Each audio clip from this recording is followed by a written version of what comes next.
আজকে আমার কথাগুলো আপনাদের অনেক অনেক ভালো লাগতে পারে, কেননা আমি সচরাচর এভাবে কথা বলি না। তবে আজকে বলার প্রয়োজন মনে করছি।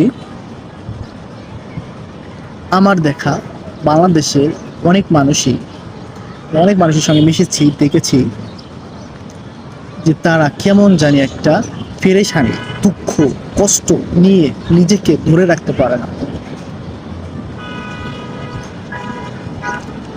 ঠিক আছে, মানুষের ঋণ থাকবে, দুঃখ থাকবে, কষ্ট থাকবে, ক্লান্তি থাকবে, কিন্তু মানুষের এটা জানা উচিত যে আপনি যে এত ক্লান্তি, পেরেশানি, দুঃখের মধ্যে থাকেন, এখান থেকে বেঁচে থাকার জন্য দিন শেষে আপনি যদি আপনার সৃষ্টিকর্তার কাছে উপস্থিত না হতে পারেন, তাহলে ভাই আপনাকে আপনার পেরেশানি নিয়ে বাঁচতে হবে। যখন আপনি আপনার জীবনের সমস্ত দুঃখ, কষ্ট, ক্লান্তি আপনার সৃষ্টিকর্তার কাছে প্রকাশ করতে পারবেন, নীরবে কথা বলতে পারবেন, কাঁদতে পারবেন, দেখবেন সমস্ত কিছু হালকা হয়ে যাবে।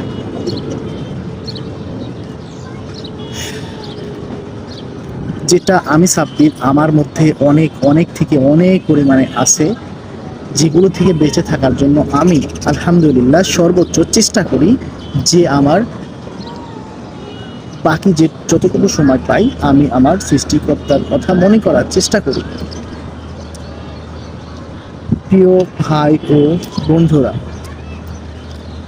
আপনারা যত খারাপ কাজই করেন, দিন শেষে সৃষ্টিকর্তার ইবাদতে ফিরে আসেন। দেখবেন একটু একটু করে ফিরে আসাতে সৃষ্টিকর্তা আপনাকে, আপনার মনকে অনেক অনেক প্রশান্তি দেবে এবং আপনি অনেক ভালো থাকবেন। তো আমরা চেষ্টা করব,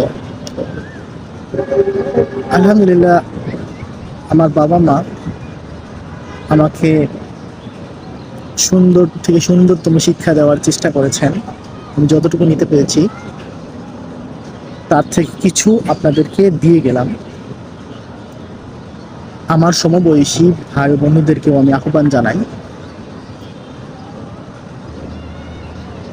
কোলাহল, ঝগড়া, মারামারি, নেশাদ্রব্য এবং যাবতীয় সমস্ত